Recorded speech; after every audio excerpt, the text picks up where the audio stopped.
Article लिखा अंखी दास जी ने 17 मई 2014 को। 16 मई को नतीजे आए थे लोकसभा चुनाव के, आप सबको विदित है ये बात। उस आर्टिकल में लिखती हैं कि भारत का जो 2014 का जो चुनाव संपन्न हुआ वो याद रखा जाएगा, विशेष तौर पे इस कारण से याद रखा जाएगा कि जिस सोशल मीडिया प्लेटफॉर्म को, वो अपने लिए कह रही हैं, बाहर जाने वाली आउटगोइंग गवर्नमेंट से जूझना पड़ता था, हमारे से जूझना पड़ता था क्योंकि हम अपने दरवाजे नहीं खोलते थे, वो हार गई। ये अंखी दास का आर्टिकल है, मैं आपको दे दूंगा। और बोलती हैं कि जिन सोशल मीडिया प्लेटफॉर्म्स को जिस सरकार की सेंसरशिप से जूझना पड़ता था 2011 से लेकर 2014 तक, ये वही सोशल मीडिया प्लेटफॉर्म्स हैं जिनकी वजह से आज ये नतीजा आपके सामने है। तारीफ हो रही है, एक दूसरे की तारीफ हो रही है। आगे और उदाहरण दूंगा, बड़े रोचक उदाहरण है। कहती हैं उस आर्टिकल में कि हमने एक इलेक्शन ट्रैकर मार्च 4 2014 से लगाया और लगातार उस ट्रैकर पे भारतीय जनता पार्टी नंबर 1 की पार्टी रही और नरेंद्र मोदी नंबर 1 के लीडर रहे। गर्व है, गौरव है, ये लॉबिस्ट का गौरव है, लॉबिस्ट की कलम से है ये आर्टिकल। बीबीसी फेसबुक के बाबत लिखते हैं कि अंखी दास ने, ये जो अभी वॉल स्ट्रीट जर्नल ने लिखा है उस बाबत लिखते हैं कि अंखी दास ने कहा कि ये राजा सिंह की जो लेखन है ये बड़ा खतरनाक है, लेकिन अगर इसका विरोध करें तो नुकसान हो सकता है, उसके कई मायने हो सकते हैं। ये भी मैं आपको इसमें लिंक डाल रहा हूं। गार्डियन कहता है कि फेसबुक के कुछ अफसर आपस में मजाक करके कहते थे, मजाकिया तौर पे कहते थे कि अंखी दास तो मोदी जी की ग्रैंड डॉटर की तरह हैं, परिवार के सदस्य की तरह हैं, जैसे परिवार का एक बच्चा होता है वैसी हैं। ये हम नहीं कहते, जमाना कहता है। विदेश में फेसबुक के ऑफिस में आपस में फेसबुक में मजाक चलता है कि अंखी दास तो नरेंद्र मोदी जी की ग्रैंड डॉटर, पौत्री या बच्चा है घर का। 26 मार्च को नरेंद्र मोदी जी ने क्या कहा चुनाव से पहले 2018 26 मार्च को, बड़ा रोचक बात उन्होंने कही। उन्होंने अपने सारे सांसदों की बैठक ली और कहा कि आप सबके फेसबुक पर कम से कम 3 लाख लाइक्स होने चाहिए। ये देश का प्रधानमंत्री है या फेसबुक का विज्ञापनदाता? फेसबुक का विज्ञापन क्यों कर रहे हैं आप? लाइक्स कैसे ली जाती है हमें नहीं मालूम, 1 लाइक पे कितना खर्चा आता है हमें नहीं मालूम। क्या लाभ पहुंचा रहे हैं आप नरेंद्र मोदी जी फेसबुक को? फेसबुक आपको लाभ पहुंचाए, आप फेसबुक को लाभ पहुंचाए, ये हो क्या रहा? ये टिकट देने से पहले की शर्त थी 2018 में जब बैठक हुई कि आपको अगर लड़ना है वापस, मिनिमम कम से कम 3 लाख लाइक्स होने चाहिए आपके फेसबुक पेज पर। ये देश का प्रधानमंत्री।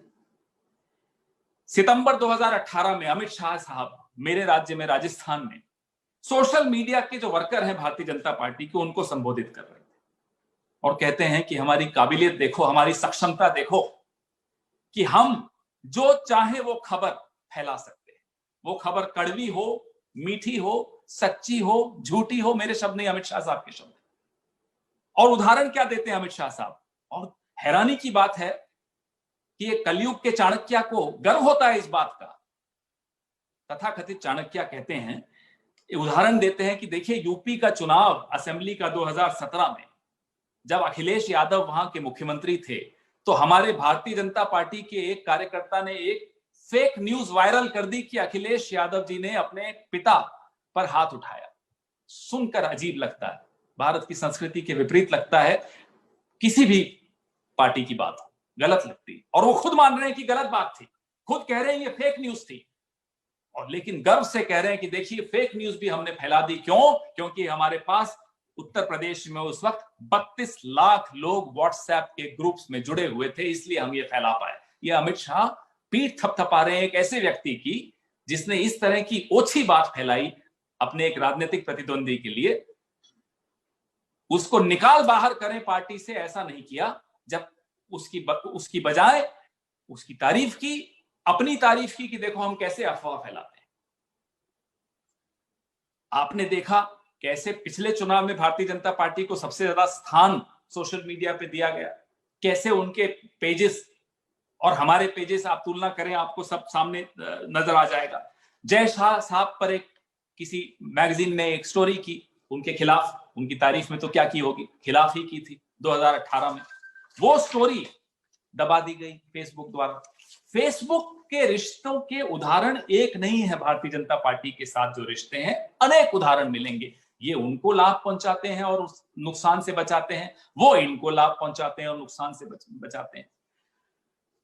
महिलाओं पर जिस तरह की टिप्पणियां हमारे सोशल मीडिया पर होती हैं, बहुत चिंता हम सब कई बार जाहिर करते हैं, आपके समक्ष भी जाहिर करते हैं, आप स्वयं चिंतित रहते हैं, क्योंकि कोई भी नहीं चाहता कि राजनीतिक संवाद इस तरह से विषैला हो जाए, इतना गिर जाए कि महिलाओं के खिलाफ हम ओछी टिप्पणियां करें या सुने या पढ़ें। इस बाबत जब चर्चा हुई फेसबुक में आपस में, तो अंखी दास अपनी एक कोलीग को कहती हैं, अपनी एक सहयोगी को कहती हैं कि महिलाओं के खिलाफ जो टिप्पणियां हमारे हिंदुस्तान में होती हैं आपको नहीं समझ में आएगी, आप अमेरिका में रहती हैं तो आप इसमें मत बोलिए। अंखी दास से हम ये उम्मीद करते थे कि आप कहेंगी कि इस तरह की ओछी टिप्पणियों का स्थान फेसबुक नहीं देगा अपने प्लेटफॉर्म। उल्टा उसके आप अपने सहयोगी को समझा रहे कि हिंदुस्तान में ये होता है, माफ कीजिएगा, हिंदुस्तान में ये नहीं होता है, हिंदुस्तान की संस्कृति नहीं है, हमारे घर में हम इस तरह की ना भाषा बोलते हैं ना सुनते हैं। कौन से हिंदुस्तान की आप बात कर रहे हैं अमेरिका के सामने, जहां महिलाओं के खिलाफ इस तरह के अपशब्द बोले जाए? कैसा हिंदुस्तान है ये? क्या भाजपा का हिंदुस्तान है? अंखी दास जी, आप भी कान खोलकर सुन लीजिए, होंगे आपके नरेंद्र मोदी जी के परिवार के सदस्य। हिंदुस्तान का इस तरह का चेहरा जो कि गलत है, आप अमेरिका के सामने बोल रही हैं, जो कि नहीं है, असत्य है। कुछ चंद भारतीय जनता पार्टी और संघ के सपोर्टर महिलाओं के खिलाफ उलझुलूल बात करें ट्विटर पे या फेसबुक पर, और आप कहेंगे हिंदुस्तान में सामान्य बात है। शर्म आनी चाहिए आपको और आपके राजनीतिक आकाओं को जो यहां सत्ता में बैठे। चुनाव आयोग 2017 में फेसबुक इंडिया के साथ गठबंधन होता है वोटर अवेयरनेस के लिए, जागरूकता अभियान के लिए।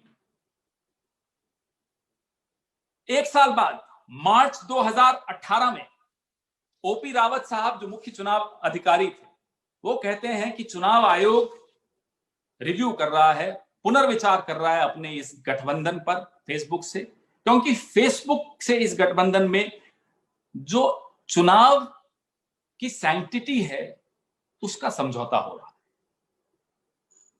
उनकी चिंता थी और वो सार्वजनिक मंच से उन्होंने इस चिंता को व्यक्त किया था।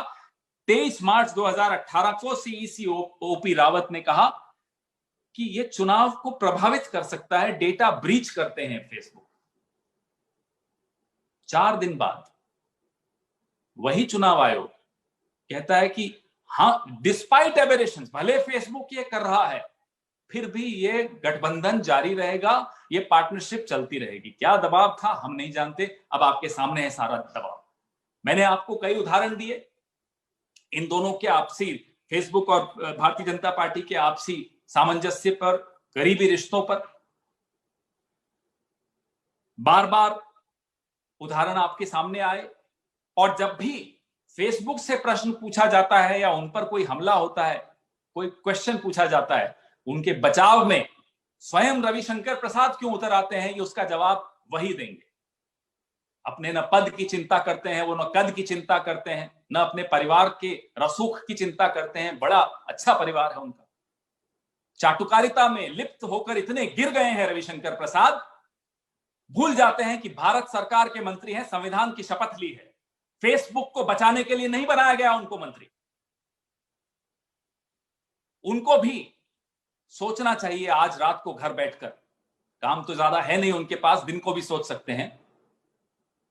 सोचना चाहिए कि किस तरह से वो भारतवासियों के हितों की रक्षा करने में अक्षम हो गए हैं, एक प्राइवेट लॉबीज के शिकार हो गए हैं रविशंकर प्रसाद और उनकी सरकार। नेशनल दस्तक की आपसे गुजारिश है कि अगर इसको बचाना चाहते हैं तो नेशनल दस्तक को सब्सक्राइब करने के लिए रेड कलर के सब्सक्राइब बटन को दबाएं, फिर बेल आइकन की घंटी दबाएं। नेशनल दस्तक को बचाने के लिए बहुत जरूरी है कि हर खबर को शेयर करें, लाइक करें, कमेंट जरूर करें।